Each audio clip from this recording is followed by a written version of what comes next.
Hey. Let's see.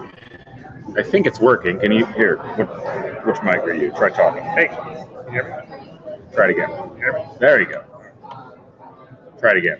Yep, still working. Good. Let's see if this. See if this is actually rolling right now.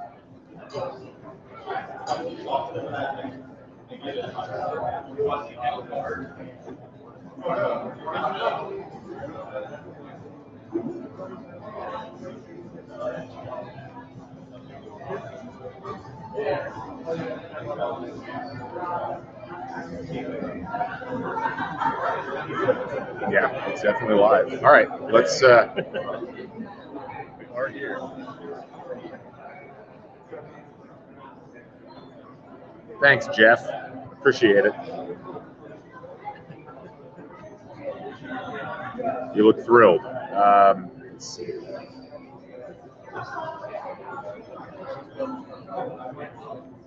Okay, let's talk. Just tweeting this out for everybody.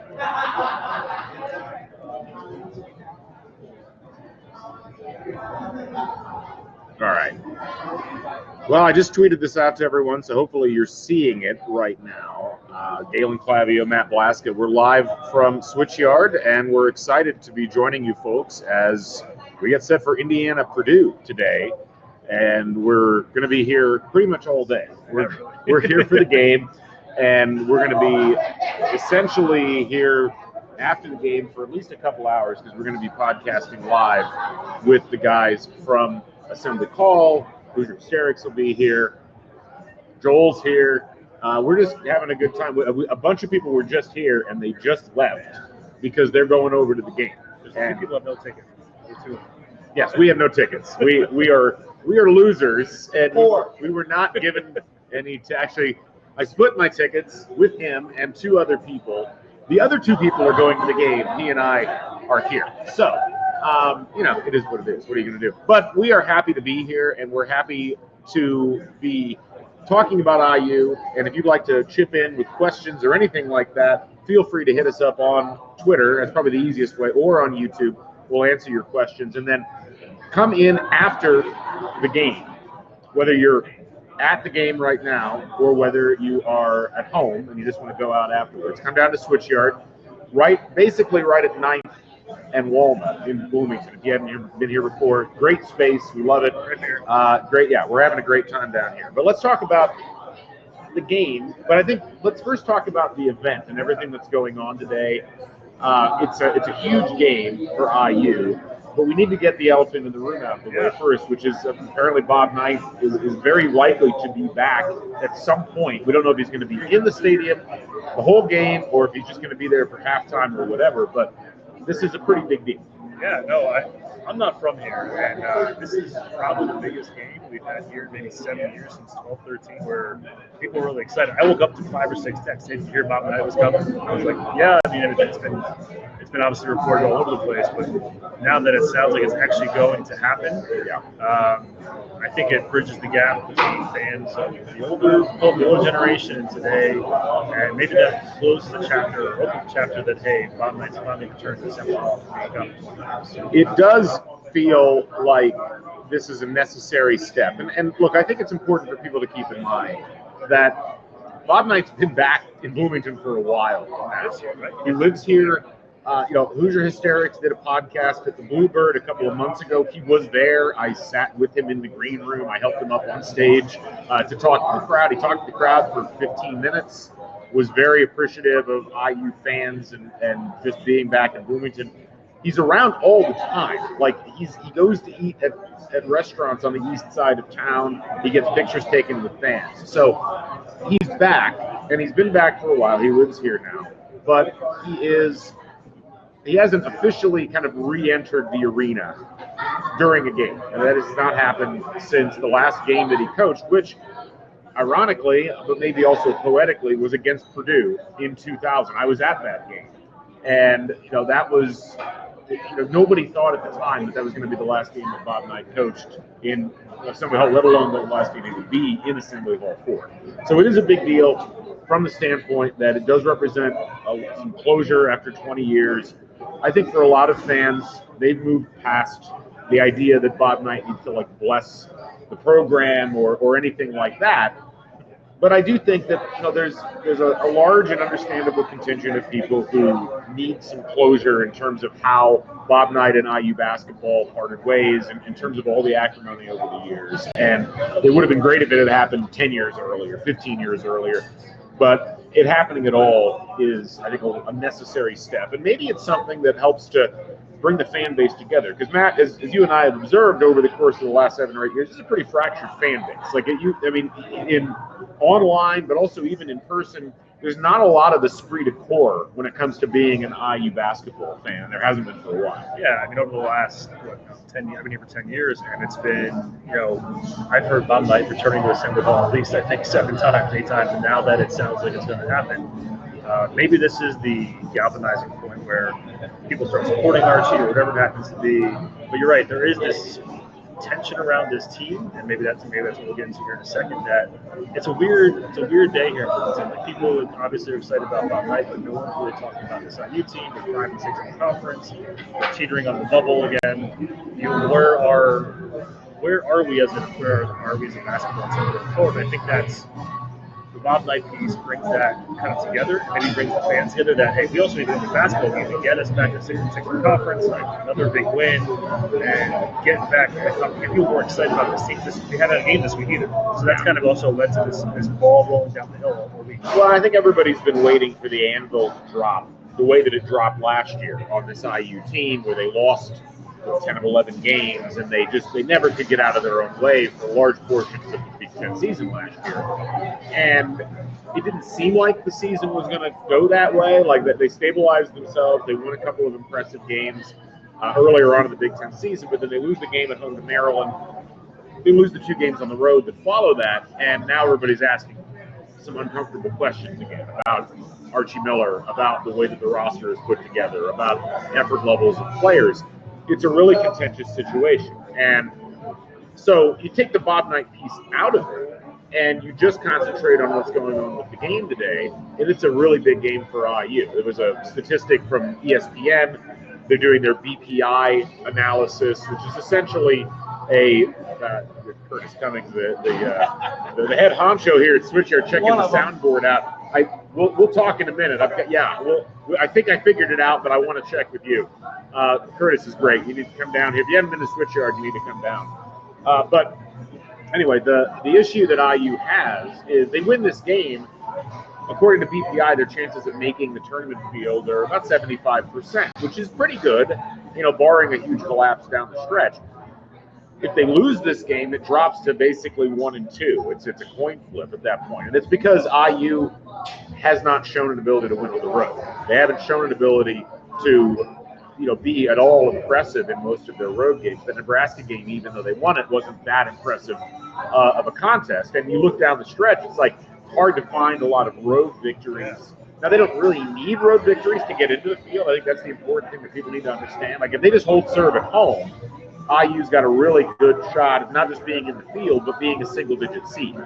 But they're not there yet. And they got to win this game. They got to win the Iowa game.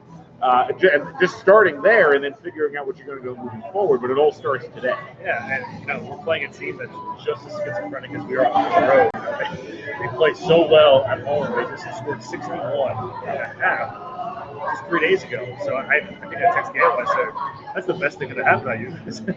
We don't want them to come in here shooting our lights out, but Purdue has really struggled on the road in the Big Ten this year. It's almost like the perfect storm of events happening here in Bloomington for IU to kind of right themselves. They had a week off, kind of mentally prepare for this, the home stretch. I think it was almost a good time. You lose those 3 in a row, especially the Maryland game. We've talked about this too. That Maryland game, I hope it's not really the turning hurts. point. Yeah, I hope it's not the turning point. They played so well that day. They really did. If you look back at the numbers and all that. Yeah, it was their best offensive game of the year, and they lost. And they just, if you watch the game, this team looks like a tournament team, and then they go to the rest of the game, look like they're not even in the same ballpark as Penn State right? Or anybody. So hopefully this is the second part of the last 9 games of the season. Well, like you said, they hold serve at home. That's 10 wins in the conference. Where then there's no question they're going to go to the tournament at that point. But it's winning today, as you said. They have to win today. They have to get Justin going, and they have to get Devontae going and get the guards. Everyone needs to get going today to get this team going. Shots have to fall. Shots get up, yeah.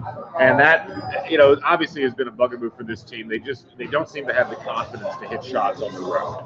And I think the problem that this team has, if you really look under the hood, there's talented basketball players on this team, and we have seen them against Ohio State at home, against Michigan State at home. We've seen them play better on average than what we saw last year, out of what was probably an inferior group of talent when you take it in totality.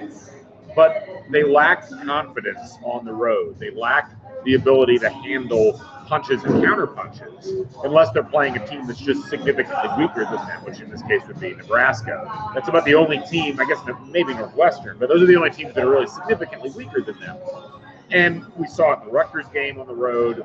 We saw it in the Maryland game on the road. We saw it, in the last couple of games that they played on the road. They just really struggle when things start to not go their way in those road games. So they haven't quite had that issue at home. They've had some bad stretches at home. More or less, they've been able to pull themselves out of the tailspin and figure out a way to win those games. But it's a real question. It's like, is it an effort thing with this IU basketball team? And as Sheldon points out in chat, Archie Miller is questioning the team's effort. He said, we really have to change our direction. But sometimes it's effort. Sometimes I think it's just mentality. This team is really, they're not mentally strong. And that's not, I don't want to say like, they're not mentally tough. But maybe they aren't, but they really struggle when things start to not go their way to figure out how to put it back together again. And that's a tough thing against a team like Purdue, who has had a lot of troubles themselves. They lost at Nebraska. They've lost some games that they shouldn't have lost. But Purdue almost always comes in and plays Indiana tough. And I do worry if Purdue comes in and plays tough and hits shots, how IU is going to be able to handle that from their own mental perspective. Yeah, I'm worried about that, obviously. Getting off to a good start for this team has really been the bugaboo of the season, starting off fast. And then you had the Bob Knight stuff to it, too. And this team handled that in particular moment, no one has any idea, I guess, who's going to show up. It's going to be before the game, after the game, right? I'll guess half time. But can this team handle that? They know everyone's talking about that Bob Knight is going to be in the building today. The fans, what I've seen on Twitter, have been lining up. It's the best crowd they've seen in years. Yeah, the GA line for students, which is a pretty good indicator of the hype level of an individual game, is just out the door. It's nuts. And it sounds like it's 2012-13. Right? Well, and that's the last time we really saw that here. And what's interesting also is the number of celebrities in the IU fan base. So Cuban's here, right? Mark Cuban's here. Sage Steele is here. Isaiah Thomas apparently is here. The 1980 team, which had all of the important pieces that were on the 81 national championship team, is going to be honored. You got Bob Knight potentially in the building. It's a really star-studded event, and that's something that I think it's hard to explain to people who haven't been following IU basketball for a long time. And Matt, you're a great example because you only came here in 2011. Yeah, 11. This is how almost every game used to feel like. It felt like this was the event in Indiana. Indiana, like, people talk about the Pacers now, they talk about the Colts. Like, IU basketball for about a 20-year span of time was up here. And even in the late 90s, when it was not what it had been a decade earlier, it was still a tremendous social event. It was still something that people paid attention to. And that has been missing for a long time. You mentioned the 12-13 season. That was really the last instances we saw of that sort of game. Either the Michigan game, the college game day game, the Purdue game. There were so many awesome events that year where it was more than just a basketball game. It was a social event. It was something that galvanized this huge group of people, not just here locally but nationally, and that has been missing for a long time. And so there is a different vibe. There's an edginess about today that you can tell even just driving around. I went and picked up my car at Poplar's garage here, and you can tell. It's hard to do. When you live in Bloomington, you can tell the way people walk, how they're feeling about IU basketball when there's a game day. And I know that sounds stupid, but it's true. And there's it's why I'm jealous for all the people that are down at Assembly Hall right now, because that vibe when you walk around the building and you get ready to go in, that's a rare thing now. And I think for a lot of IU fans, it's one of the reasons why the Bob Knight thing is important to a lot of people, is that regardless of anything that's occurred, regardless of the harsh words, regardless of the separation, that is, for many people, their last mental bridge back to when IU basketball had that kind of a vibe. And so it's going to be interesting to see how this team handles that. Because I can see them coming out and kind of doing what they did in that Michigan State game, where they came out, established a huge lead, but then when the emotion wears off, it's like, oh, we still got to play 30 minutes of basketball. And I do worry about that with this particular team, because they do struggle sometimes with the moment. Agreed, and you're right, because this team has not shown a propensity to blow anybody out. I don't think we beat anybody by over 10 points in the last month. Maybe we'll have to beat a 12-point game, but I don't think any game has been more than 10 points in the last 16 games, right? So we have all this big energy around this team, and the first game I've been here for 10 years is the first game I think of it is the Kentucky game. Yeah, and even then we didn't know what IU would become the next 2 years, but not to expect. But that's, I think, where we are for that game, how loud that game was, to where we are today. And I went to Nick's earlier today with Jay Warrior, friend of the pod. Yes. And went there at 10:45. It was packed by 11:15. We walked out there and the line was 65 people. And I can't recall it being like that. Probably the 7 years we've been here, and we look at KOK and Mark Kilroy's the same exact way. And not to talk about the atmosphere, but it's, as you said, in this town, it's hard to understand all the celebrities here. That's not the Girl Depot. Right. Yes. All the time. Yes. He's here a lot. I just feel it. I felt it driving down here today from northern and the west side. You can see people just excited about an IU basketball game that hasn't happened here in a while. And I'm hoping the fans can handle that. I'm hoping the players can handle that. Because getting off to a good start, and not only I think the players, but also that student section that is waiting outside for 5 hours today, getting excited about the best. Let's talk about the game itself. Grace Thompson is apparently going to play. We'll see how much, but obviously had the big tumble against Michigan State and has struggled just with getting back from that. It was a really hard fall, but we're glad that he's able to come back. You always worry with a guy that's had concussion issues, what's going to occur if he has a fall like that. But it's important. It's important for a bunch of reasons, not the least of which is Purdue is going to need to shoot the ball well inside if they're going to be successful in this game. Obviously, they do shoot the ball fairly well from three-point land, and it comprises a decent amount of their offense, but they still get a lot of contributions out of Trevion Williams. They get a lot of contributions out of Matt Harms, and from the standpoint of how they're going to want to play, they're going to slow it down. They're going to focus on defense.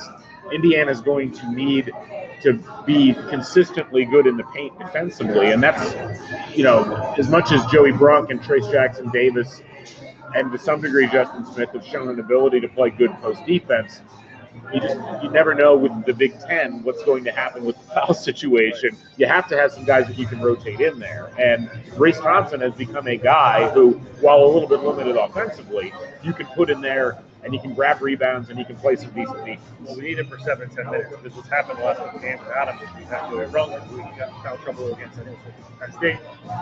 It just shortens the bench even more, and we don't have that depth. We don't have enough depth that we can trust guys to play that much. He's got to play a little extra. It seems like he might be banked up too. I really think the most important player today is probably Jerome. Getting him to be that second scorer, the second option, having him shooting well. He seems like he's turned it on recently. Right. At the end of the day, we need him to put the ball in the basket for us, for this team to be successful. Because right now, outside of Trace, there's not a lot of trust. I mean, obviously Devontae. Hopefully today's good Devontae. We just don't know if we're going to have that today. You just can't count on it one way or the other. You can't count on that, and that's the thing. If we can start counting on Jerome to be that second scorer, I think that's really important to this team. But I think he's the guy today that will get us, lead this team to if they win. Well, I mean, you may be right. I tend to think that, to me, the big keys for this game are twofold. Can you get a Joey Brunk performance that is more in line with what he's done at home can he be consistent? Can he score? Can he play decent enough defense? Can he grab rebounds? He has really become a kind of a stat filler when it comes to the rebounds. He's always around the boards, and it wasn't really something that I envisioned happening as the season started, but it certainly is how it's progressed. But I think the other key is Al Durham. Because to me, as you said, you don't know what you're going to get out of Devontae Green. Devontae Green could do the Florida State game all over again. He could score 30 points. He could be 5 of 7 for 3. But Devontae, whatever he puts on the table, he tends to take some stuff off the table too. Al Durham can't take things off the table in this game. This is the type of game where Al has to live up to the potential that he has shown in flashes over time. And I mean on both sides of the ball, not just his scoring, but I do think that that's important. But defensively, Al's got to be more in the game than he has shown over the course of the Big Ten season so far. Yeah, Al, it goes back to, I think we talked about this in the last pod last week in our senior leadership. Upper class between Al, Devontae, being this team when things get tough. There's been a lot of times the last 3 or 4 games things got tough, and this team puts right down 10 points in the game. Right. Or we're up 15 points in the Michigan State game, and Michigan State's a good basketball team. That we let them back in, and all of a sudden we're down. It happens like that. When this team seems to face adversity, they struggle to get it back. So we really need Al, Devontae to really step up, or Joey Brunk, be that guy, be that leader. When it seems like when he's engaged, he's actually on the court, not getting into foul trouble. This team just plays a hell of a lot better throughout the game. Some things to watch out for statistically in this contest. Purdue does not get to the free throw line that much. They're one of the least prolific teams going to the free throw line. It makes up very little of what they do in terms of overall offense. Obviously, Indiana, it's very different. It's probably the most important component of their offense, and they get to the free throw line at a very high rate. Archie Miller complained quite a bit in the games that they played this past week, the past 2 weeks really, about the lack of calls, about a big disparity that doesn't normally exist in between what IU gets to the free throw line and when their opponents do. So that'll be something to keep an eye on. The other thing to keep an eye on, I think, in this game that's really going to be important is keeping Purdue off the offensive glass. That is bread and butter for them. It's one of the things that they do as well as anybody in the conference, maybe the best of anybody in the conference in terms of extending possessions by getting offensive boards and keeping the opposing team off the offensive boards. IU's actually been very good at that as well. So it's really strength versus strength. Who's going to win that battle of being able to extend possessions by getting offensive rebounds and keeping things alive? So, this is where, obviously, you saw what happened last year with this game. It was a slog fest, but Purdue was able to come out on top in the end in that one, in large part because they ended up winning the battle of the post. It was a better Purdue team, too. It was a better Purdue team. They had really put things together. This Purdue team is I still don't think they found themselves. Yes, they looked really good in that Iowa game. I don't think that that's a sustainable model. That was more of a uniform game than anything else, I think. Watch this. Hold on, I'm not eating my words in this. Yeah, that's just it. You don't see that happen very often. But, look, IU, this is a game IU needs to win. And I think that as I evaluate my thoughts on this has all the earmarks of the game that IU is going to be able to come in and play with emotion throughout. They need to figure out a way to beat Purdue. I think it's an important stepping stone, and it's an important game in terms of the overall strength of their resume and the overall momentum of their schedule. Because they lose this, you're facing an Iowa team that's up there at the top of the Big Ten standings in your next game, and then you got to go on the road to Michigan and Minnesota, 2 places that you've struggled to win. You win this game, you get an entirely different mentality. You lose this game, you're suddenly on a 4-game losing streak, heading into 3 very difficult games. Well, not only that, you're looking at possibly that first day of the Big Ten. Right? So obviously we know the 2 worst teams, but after that, Michigan right now I think is 4-7. We're up right now in Michigan State, so it gets tighter and tighter. It's going to be very interesting. You don't want to play that first day and make sure no matter what your record is. But loss today puts you probably at 5-7. Most likely probably scoring 6-9. You're really going to be able to rest the afternoon. So yes, it's a must-win. I hate saying that in February, but for this team, it's a must-win game. It just is. You can't lose 4 in a row. In as much as if this team, obviously they could make a run at the end, but from a momentum perspective, from a confidence perspective, and from a fan base perspective, it is a game that IU needs to show out in significantly. So Anyway, we're going to wrap up. We're going to test our sound before the game starts. We'll be back at halftime. We'll share some thoughts. So keep it tuned here, I guess, for lack of a better term. And come to Switchyard after the game. We'll have assembly call here. Jared, Andy, Ryan, Coach Tonsoni. We'll have Hoosier Hysterics will be here. And All-star lineup today. It's a lot of people. So try to get here sometime between 4:30 and 5. We're going to start around 5. We'll have it live here in the Switchyard. And if you're not doing anything during the game, come on down. We'll watch it with you. Thanks, folks. We'll catch you.